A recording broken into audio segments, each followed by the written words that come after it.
البداية. نهاية البداية ناحية الحلم الأولي. علشان كده احنا دايما بنقول لكل الشباب خلي عندكم حلم، لكن اسعوا لتحقيق الحلم بطريقة جديدة، بطريقة مميزة، بطريقة مختلفة، بطريقة بره الصندوق. لانك لما تفكر في تحقيق حلمك بطريقة غير تقليدية وغير معتادة، يبقى انت في اللحظة دي حققت النجاح المطلوب.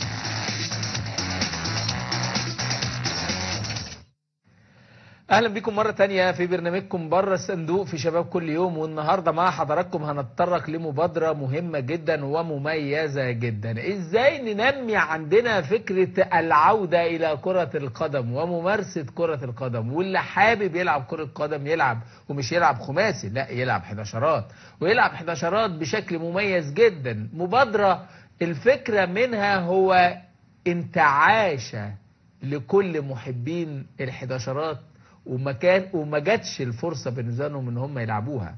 انتعاشة لعشاق كرة القدم والمستطيل الاخضر الكبير، وان ازاي نمارس اللعبة دي اللي احنا ما مارسناهاش قبل كده في نادي من الاندية. عدد الفرق بقى كبير، الماتشات بقى ليها دوري وليها مواعيد، وفي النهاية في نهائي وفي فايز، ومن نجاح المبادرة بقى ليها سبونسر، وده شيء رائع جدا. خلونا نرحب بضيفي اللي بيشرفني وبينورني النهارده في الاستوديو، كابتن محمد رضا، صاحب مبادرة دوري مصر للهواة. شرفني ومنورني. نورك يا باشا، والانترو جميله جدا، عجبتني. ربنا يخليك ربنا يخليك. بجد يعني اصل هي الفكره غريبه ولطيفه ومميزه. قول لي كده الفكره بدات ازاي وعملت ايه؟ انا اولا ما لعبتش 11 خالص. انت ما لعبتش اساسا؟ انا كنت مبرمج عادي خالص شغال، وكان نفسي ان انا العب 11. قعدت ادور لغايه لما لعبت ماتش او ماتشين، لقيت الموضوع مش منظم قوي، مفيش تنظيم. لا عملت له بقى بصراحه شغل، انت بقى عامل موقع فيه وليه ابلكيشن كمان. الناس بصفتك مبرمج بالظبط، دخلتها تنظيميا شويه. تمام. وابتديت العب، اجمع فرق، وكونا فرق دلوقتي واصلين 15 فرقه، مقسمينهم الف وب. يعني في ممتاز الف وممتاز ب برضه كده، عشان في ناس بتهبط، يبقى في لاخر لحظه في حماس بين الفرق اللي تحت واللي فوق علشان المنافسه. حلو ده. فعايز اقول لك كام فرقه بقى؟ احنا ابتدينا الالف 10 والب 5. تمام كويس. فانا عايز اقول لك اخر ماتشات في الدوري، هو لسه خلصان الاسبوع اللي فات. اخر ماتشين الاول والثاني بينافسوا على البطل، الفرق بينهم نقطه. والاثنين الثامن والتاسع كانوا بيلعبوا على اللي هيهبط واللي هيصعد منهم. فعايز اقول لك الماتشات كانت مميته جدا الصراحه، يعني طيب. كانت جميله جدا، ممتعه. جميل. يعني انت الفكره انك انت عوده لكره القدم من خلال بداتها من خلال الابلكيشن. بالظبط. احنا يعني انا جمعت الناس ازاي بقى؟ بسيط، عملت اعلان على الفيسبوك وقمت حاطط الويب سايت. انا دلوقتي الداتا اللي معايا تقريبا 3000 لعيب. الفئه اللي بيلعب معايا او اللي عامل كوميونتي على الفيسبوك على الواتساب فيها 700 لغايه دلوقتي. كويس. وكل فرقه بيبقى فيها حوالي 30-40 فرد، لان في ناس بتعتذر على حسب الشغل بتاعه. في لوائح وقوانين للدوري، وكل فرقه ليها الماكس 35 لاعب. حلو قوي. انت عملت ده ماشي على طبقا للضوابط والشروط اللي بيتبعها الاتحاد المصري لكرة القدم؟ لا، الدوري الانجليزي. الضوابط يعني حتى فرق الاجوان، يعني احنا مثلا لما بيجي نحتكم للنهائي في التعادل النقط، الدوري الانجليزي فرق الاهداف، الدوري المصري مواجهات مباشره. فدي بتختلف في بعض الدوريات يعني. طب ايه اللي خلاك رحت على الدوري الانجليزي؟ والله انا مايل شويه للتنظيم شويه. احنا عندنا بتلاقي مؤجلات، تلاقي الفرقه لعبه مثلا الاهلي لاعب مثلا بس المؤجلات ده مش هو ده المؤجلات ده. ما هو مفيش فرقات بسيطه، هي الدوريات بتبقى فرقاتها خفيفه قوي يعني. يعني كلها زي بعضيها، فاهم قصدي؟ بس انا خدت شويه عشان ما نتلخبطش الناس. يعني انا خدت النيك نيم مثلا بتاع الدوريات الانجليزي علشان ما اقربش من الدوري المصري، الناس تتلخبط تقول لك هو ده ايه ده. فبس تبقى ما فيش لخبطه والناس تبقى فاهمه شويه ان هي ده دوري حاجه للهواه ومعروف يعني. بس بقى لك قد ايه؟ والله انا ابتديت اول السنه، يعني ده تقريبا 7 شهور تقريبا. كويس، بس إن ده تارجت كويس انك انت تحقق الاعداد دي والفرق ديت. بالظبط، ما انا مقسمها كوارتر، وبعدين كل كوارتر المفروض ان انا احقق فيه تارجت معين رسمه ليا يعني. ايه التارجت اللي انت حاطه؟ اول يعني بعد ما خلصت اول جزئيه مثلا. لا، التارجت اللي هيجي قدام مش حابب اتدخل في تفاصيل قوي، خليها دلوقتي. بس الكوارترز اللي احنا ماشيين فيها ان احنا اول حاجه كنت انا اكون عدد الفرق، اجيب سبونسر، جالي سبونسر. تاني حاجه انزل بالاعمار السنيه شويه. السبونسر ثواني بس، السبونسر هو جه على اساس ايه؟ السبونسر كان حد بيلعب معانا اسمه كابتن شوبري. ده كان بيلعب اصلا في ناشئي الشرطه زمان. ما تقوليش بس اسماء لا مش هقول شركات، لا مش هقول اسماء شركات. اوكي. وكان بيلعب معانا. فعجبته الفكره جدا، ولما انا انفصلت ولقى التنظيم والموضوع ماشي في ليفل كويس قوي، قال لي انا هطلع بادجت من عندي مقابل ان الدوري يبقى شكله احلى. ففعلا طلع البادجت وبعديها جه سبونسر تاني برضه. كويس. لما عجبه النظام قال لي طب انا في شركه خارجيه بره مصر، يعني هو خد وكيل ليها، فقال انا عايز اعمل بس شهور ان انا اوريهم ان انا بانفست في الرياضه والكلام ده كله. عايز التيم كله يبقى لابس نفس التيشيرت، متصور ماتش لطيف، متصور الكواليتي بتاعته عاليه، وده فعلا حصل. فحتى لو شفت الفيديوهات هتلاقي الكواليتي بتاعت النهائيات، الكواليتي بتاعتها حلوه قوي كمان. كويس. يعني رقم واحد ان الناس تشارك. بالظبط. والمراحل السنيه اللي عندك قد ايه؟ هو اللوائح عندي 5 تحت السن ده تحت 27 لغايه 20. والباقي بيبقى كبير، لان التارجت كنت رافعه عن الناس الكبيره. بس اكتشفت وانا في خلال 7 شهور دول ان في فعلا ناس عندها اعمار السنيه صغيره جدا ولاعيبه حلوين جدا. جدا جدا يعني فوق ما تتخيل. وما بيلعبوش في انديه. فانا يعني حرام برضو الناس دي ما تلعبش، ما هو كده ما بيلعبش في نادي. فهو ده اللي خلاني انزل بالاعمار للسن ده. كويس. طيب انت عارف واحنا شغالين بيبقى في شويه صعوبات ممكن تقابلنا. بالظبط. ايه اكتر صعوبات قابلتك؟ والله يعني هو الصعوبه اللي بتقابلني الوقت الفراغ. يعني انا مثلا مع شغلي ودي هوايه بالنسبه لي، فالضغط ساعات بيبقى عالي قوي عليا. فممكن مثلا اقصر مثلا في تنظيم مثلا حاجه خدمات كده يعني. بس مفيش صعوبات من عندك انت، مش من عند العناصر. لا مفيش عناصر. اصل اقول لك على حاجه، يعني الملاعب ال11 الحمد لله متوفره في مصر وكويسه. وحتى بنلعب احنا في العباسيه المحروسه في ملاعب قريبه من الناس كلها. والكواليتي بتاعت الملاعب الى حد ما كويسه. مش الفرق كلها من القاهره الكبرى ولا في من محافظات؟ لا في من محافظات. في ناس بتيجي من محافظات. كان في لاعب عندي بيجي من اسماعيليه. يعني ده لاعب افراد مش فرق. لا مش فرق. معظم الناس في المحيط القاهره يعني. كويس. طيب انت عارف في ناس ممكن يروحوا كتغيير للجو. في ناس رايحين يشوفوا يجربوا. بالزبط. في ناس عايزين لا يمارسوا كرة القدم. في ناس كان نفسها تلعب الحداشرات. في ناس ظروفها الاجتماعية ومشاكلها والظروف اللي بتمر بيها فعايزة تخرج من الجو اللي هي فيه. في ناس كان بتلعب وبطلت زي ما انت ما قلت عايزة. يعني التنوع كتير. والمهارات الفردية بتتفاوت. هل في فريق ممكن نقول ان هو الاكثر ملئا بلاعبين اصحاب المهارات الفرديه؟ ولو ده حصل هل بتعملوا تفرقه ما بين البتاع عشان تعملوا توازن وبالانس؟ ما هو ده اللي خلاني اقسم الدوريين الف وب، علشان الفرقه القويه تفضل فوق والفرقه الضعيفه تفضل تحت. انا عايز اقول لك في فرقه كمان جديده. فرقه الضعيفه تفضل تحت؟ يعني انت هتسيبهم تحت مش لا، ما هم بيلعبوا بقى لغايه لما هو يبتدي يدعم نفسه ويبقى قوي فيقدر ينافس ويطلع. لكن مثلا لما يروح هو يخسر مثلا كل مره 7 8 هو بيزهق. هو جاي يرفع عن نفسه، فعايز الماتش يبقى سجال. حتى لو هو جاي ترفيه فهو مش عايز يخسر سكور ويمشي، او الفرقه اللي جايه تكسب سكور وتمشي. فده اللي خلاني اعمل فكره الف وب. في فرقه قويه جدا وفي لعيبه مميزه جدا. انا عايز اقول لك يعني انا في عندي لعيب عنده 42 سنه الله اكبر عليه. يعني بيجري جنب الشباب الله اكبر عليه ربنا يحميه. لا هو يعني طاقه. هو ملاكم وماشي بستايل معين. عايز اقول لك ان هو كان اصلا دخل الموضوع ده ان هو كان مخنوق وعايز يخرج من الاكتئاب اللي عنده، ففرغ طاقته في الرياضه. فابتدت من هنا ان هو يبتدي يلعب ويمارس. الاول ما كانش مستواه كويس بصراحه، مع ثبات رجله واستمراريه لا دلوقتي الله اكبر عليه بصراحه. عدى. اسمه زيزو. ده ممكن اوريك اصلا يعني المفروض يعني صور او فيديو ليه لقطات ليه. لا الله اكبر عليه. طيب عمليه التحكيم انت عارف يعني لو حد اعترض على الحكم ممكن انذار وممكن توصل لطرد وايقاف اللاعب والامور دي كلها. هل الضوابط دي محطوطه في المبادره؟ محطوطه، بالعكس انا عندي الضوابط معليها شويه، لان احنا بنلعب للهواه، فما ينفعش ان لاعب يتطاول. يعني انت لو سبت اللاعب يوصل لمرحله معينه لا ما ينفعش، لان انت برضو لازم يبقى في ضوابط. احنا عندنا حكم على فكره، بنت اسمها زيزي كمان بتحكم معانا، وفي حكام كلهم كويسين، بيبقوا لاعبين سابقين او حكام مثلا برضو سابقين بدون ذكر اسماء او اي حاجه، بس فبيجوا يحكموا معانا والموضوع بالنسبه لهم برضو هم هوايه، والناس بقت تيجي حاسه ان هي بتلعب في حاجه مستوى عالي. لان انا كمان بعد الماتش بينزل النتيجه، بينزل الفيديو بتاع الماتش، هو خلال شهر كامل بيبقى عارف هيلعب امتى.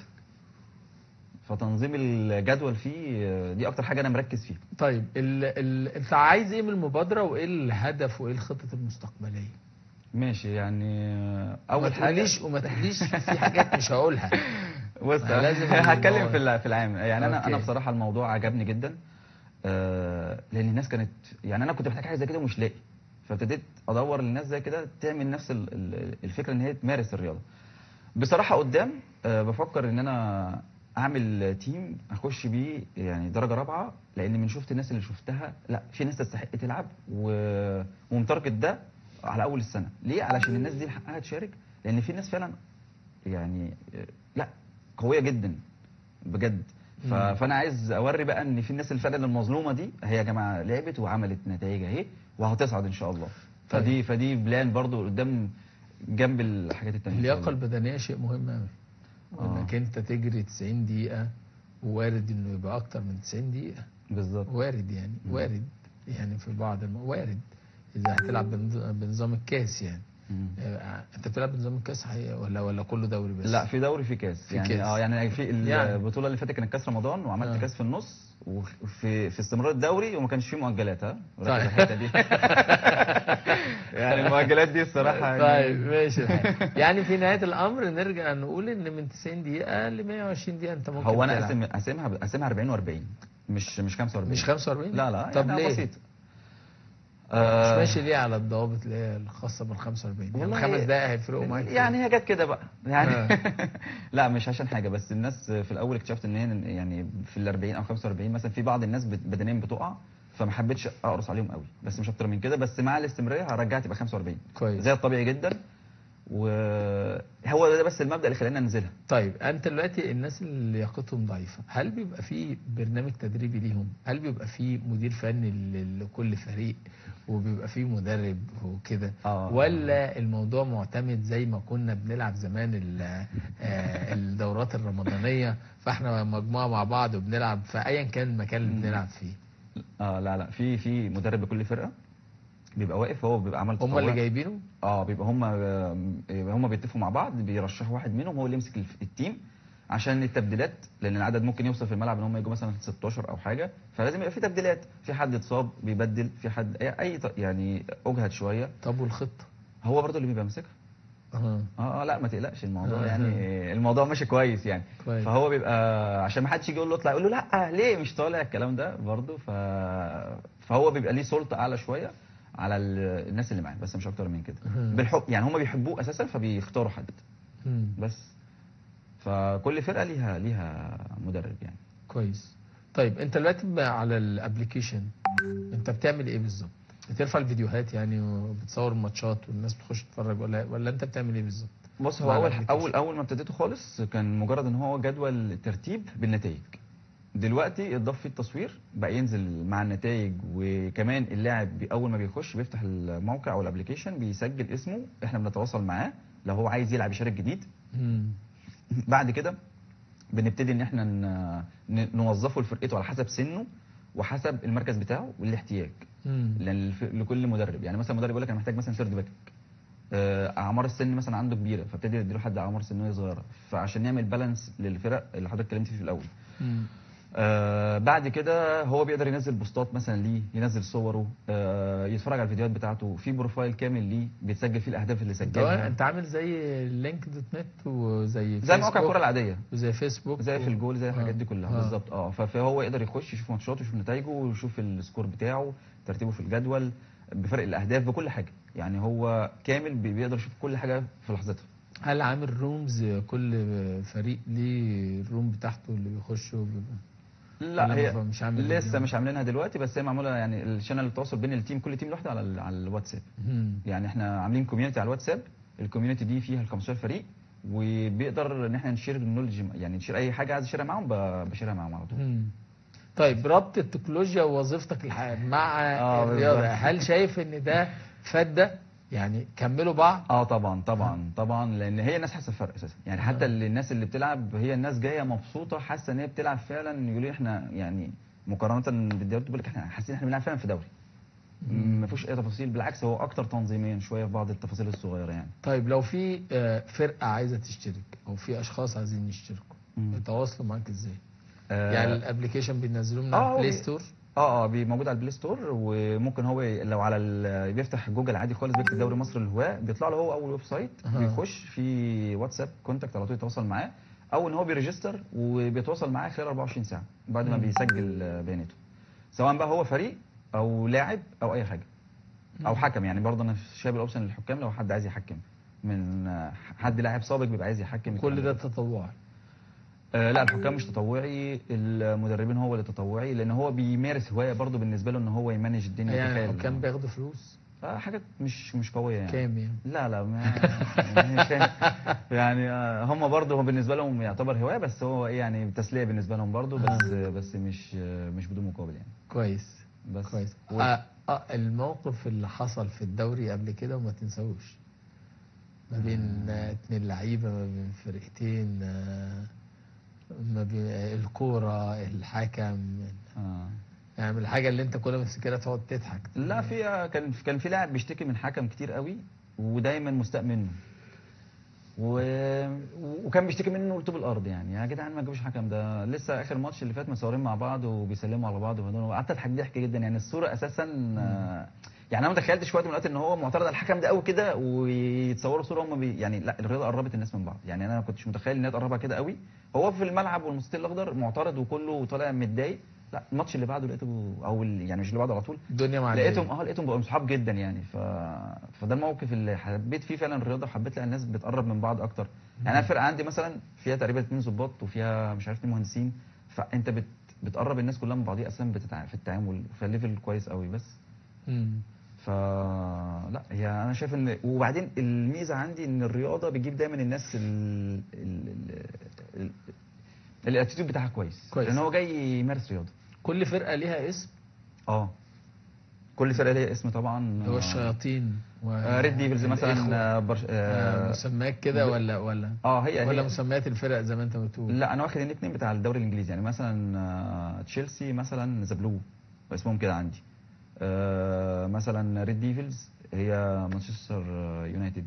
فطبعا الناس اللي بتلعب بيس والكلام ده عارفه النيك نيم بتاع الفرق يعني. كويس. يعني انت بتلعب بالاسماء بتاعت الدوري الانجليزي؟ لا هو مش بلعب عشان حقوق الملكيه، بس ده اسم فرقه، ده حاجته وده ايكونز بتاعته بس، فاهم قصدي؟ فما بقاش انا تحت اي مسؤوليه في الحته دي، فانا واخد نيك نيم بس مش اكتر ولوجو. مين الفرقه اللي هي المسيطره في الدوريين اللي اتعملوا؟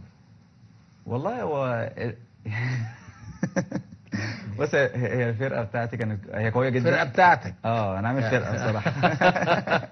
كوسه بقى. لا ما انا ما خدتش الدوري، والله ما خدتش الدوري. بالعكس انا كنت بادئ ربنا، انا ما خدتش الكاس ولا خدت الدوري. ليه؟ الفرقه قويه جدا جدا، بس انا بصراحه ما بقتش في بعض العناصر ما اجيبهاش، لان عشان ما حدش يحس ان في اضطهاد او في ان الفرقه بتاعتي هي اللي خدت الدوري هي اللي خدت الكاس. يعني انا كنت بنافس على الدوري، اخر ماتش هو اللي كنت انا فيه وخسرته واخطاء تحكيميه عادي كمان. يعني كمان هترمي الخساره على التحكيم؟ لا لا يعني انا قصدي بطل احنا العاده دي. لا والله حتى في المبادرات.